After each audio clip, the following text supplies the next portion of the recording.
Have you ever wondered if someone's envy could, in some way, hinder your happiness? Have you ever felt like you were stuck and out of energy because of some of the people around you? In this video, thanks to a Zen-Story and Buddhist wisdom, we will see together the 7 signs that indicate that someone envies you. Because knowing how to recognize people who feel envious of you is essential if you want to live peacefully. This is why it is important to know how to identify it in order to eradicate it as we do with the weeds that grow in our gardens. And if you stay until the end of this video, you will discover how to protect yourself from the energy vampires who feed on your well-being and success. But before continuing, subscribe to the channel and activate notifications so you will be informed when we publish new content for your spiritual growth and inner peace. In an ancient Buddhist temple, nestled among the majestic mountains of Japan, lives the wise monk Satoru. As the sunset light filtered through the temple windows, creating an atmosphere of quiet and deep reflection, the disciples sat around him for a very important lesson. Today, I will talk to you about a topic that often torments us, envy. Satoru began in a calm voice. His penetrating eyes scrutinized the faces of his disciples, and they, as always, anxiously awaited their mentor's pearls of wisdom. Like a poisonous snake, envy creeps among us, corroding our inner peace and hindering our spiritual path, added the monk. A shiver of uneasiness ran through the group. Envy was a feeling that everyone knew, a sneaky demon that could lurk even in the purest hearts. And to illustrate the gravity of this feeling, Satoru told his disciples a legend that many years before had shocked the quiet village in which the monastery stood.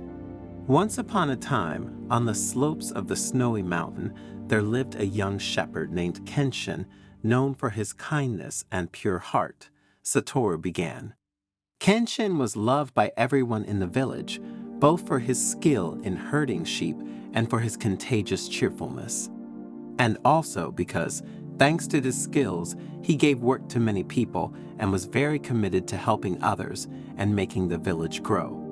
However, among the villagers, there was also a man named Masaharu, consumed by envy towards Kenshin. This individual could not stand the happiness and success of the young shepherd and harbored a deep and poisonous resentment within himself. He would have liked to be the center of attention, and he would have wanted people to respect him like they did Kenshin. But the people, especially the girls of the village, were only attracted to Kenshin.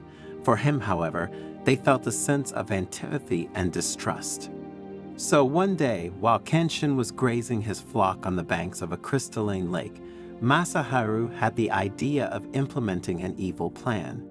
With an evil smile, he pushed the shepherd into the icy waters of the lake, condemning him to certain death. Kenshin's body was never found, and the lake, from that day on, was nicknamed Black Lake in memory of the tragedy. It was said that Kenshin's spirit still wandered among its dark waters, mourning his broken life and the envy that led to his death. The disciples listened to the legend with bated breath, and their hearts were touched by Kenshin's sad story. Satoru's words resonated in their minds, inviting them to reflect on the dangers of envy and the power of compassion. Envy isn't just a negative emotion that torments those who feel it, Satoru explained gravely. It is also a destructive energy that robs us of our inner strength and hinders our spiritual progress. Envy consumes us like a fire that burns within us, making us focus on the successes of others instead of cultivating our talents and realizing our dreams. It takes away our joy and serenity, preventing us from fully living the present and looking to the future with confidence. Envy is like a poison that poisons our soul, Satoru stated with conviction. It drives us away from the light of awareness and pushes us towards the darkness of ignorance.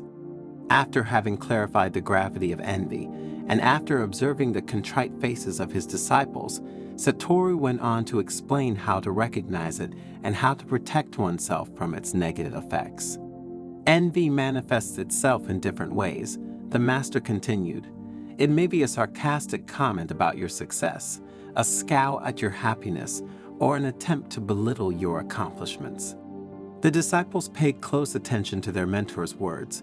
Their goal was to understand how to recognize this feeling and how to prevent it from damaging their existence.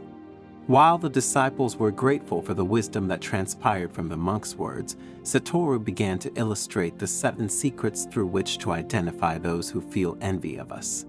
"The first thing you need to do," said the monk, "is to pay attention to how the person in front of you reacts to your good news. A fleeting hint of disgust, a forced smile that doesn't involve the eyes, or a grimace of disappointment hidden behind a hand can betray their envy. So, my dears, study and learn the facial micro-expressions and body behavior of the people in front of you. It will be crucial to understand if they feel envy." "Gossip is another sign you need to pay close attention to," Satoru continued. "Envious people, in fact, love to spread rumors and falsehoods about you. They do it because, through gossip, they poison the air you breathe every day. So if someone tells you gossip behind your back, or tries to overshadow your successes with made-up stories, they are likely motivated by envy. Excessive flattery is another sign not to be underestimated. Those who praise you excessively, without ever highlighting your defects or offering you constructive advice, often hide deep envy. Be wary of this excessive praise, because it hides the real desire to see you fail or suffer. While the disciples took notes, Satoru paused to ensure that each of them could assimilate these concepts well. Then he continued, "An envious person could suddenly become your best friend, showing an excessive, almost morbid, interest in your life," said the monk, introducing another sign to watch out for. "Therefore, be wary of these sudden friendships. They are often aimed at gathering information about your weaknesses and then using them to sabotage you." The disciples, faced with these words, reflected on the many circumstances in which they had lived similar experiences. Now, they thought, they knew how to recognize false friendships. Those who constantly criticize you without ever offering solutions or constructive advice are probably motivated by envy. Satoru continued, "Envy pushes them to belittle your successes and make you feel inferior, fueling your doubts and insecurities." Satoru continued his lecture by talking about another sign to watch out for. "Envious people," he said, "tend to constantly compare themselves to you. They do this with the aim of highlighting their supposed successes and downplaying yours. This behavior is a clear sign of insecurity and envy. Be wary of those who try to belittle your achievements, because they are only victims of their internal demons and the failures they collect every day." Another thing you need to pay close attention to is linked to the obstacles that envious people try to place between you and your goals. A jealous person may try to hinder your progress in a subtle way, creating obstacles or spreading misinformation behind your back. Be careful of those who seek to boycott your efforts or sow discord between you and your loved ones. These are the real enemies, hidden in the shadows, ready to strike when you least expect it. The disciples absorbed the master's words, their hearts filled with wisdom and awareness. But there was one doubt that still tormented them.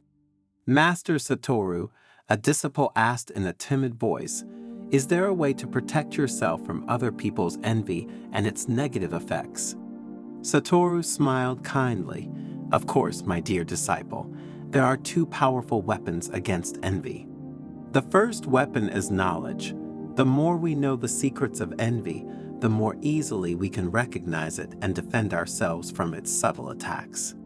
Only through knowledge can we unmask the faces of envy and protect ourselves from its poisons. Therefore, always carry with you the 7 signs we just talked about." The second weapon is compassion. Instead of feeling hatred or anger towards those who envy us, we must feel compassion for them. We must understand that envy is a sign of internal suffering, insecurity, and lack of self-esteem. Those who envy are trapped in a cage of pain, incapable of enjoying the successes of others and incapable of achieving their own successes. Compassion allows us to see beyond envy and recognize the humanity that hides behind it. Instead of judging and condemning, we can offer compassion and understanding, helping those who suffer to free themselves from the chains of envy and find inner peace. In addition to knowledge and compassion, Satoru taught his disciples another powerful weapon against envy: meditation. Through meditation practice, disciples learn to cultivate self-awareness, recognize their negative thoughts, and transform them into positive, compassionate thoughts. Meditation also helped them develop a calmer and more serene mind, less inclined to be troubled by the envy of others. Thanks to meditation, the disciples learned to live in the present, to enjoy their achievements and not be influenced by the judgments and opinions of others. Thanks to this precious lesson, the story of Kenshin and the legend of the Black Lake remained imprinted in the hearts of the disciples, a constant warning not to be overwhelmed by envy and to instead cultivate compassion. In the following days, the disciples put Satoru's teachings into practice, carefully observing the behavior of the people around them and trying to discern between sincere friendship and hidden envy. They learned to recognize microsignals that betrayed envy, such as a scowl at their successes, a sarcastic comment about an accomplishment, or an attempt to belittle their accomplishments. And over time, they developed an acute sensitivity towards envy, managing to identify it even in its most subtle forms. But they didn't just recognize it. They also learned to manage it with compassion and wisdom.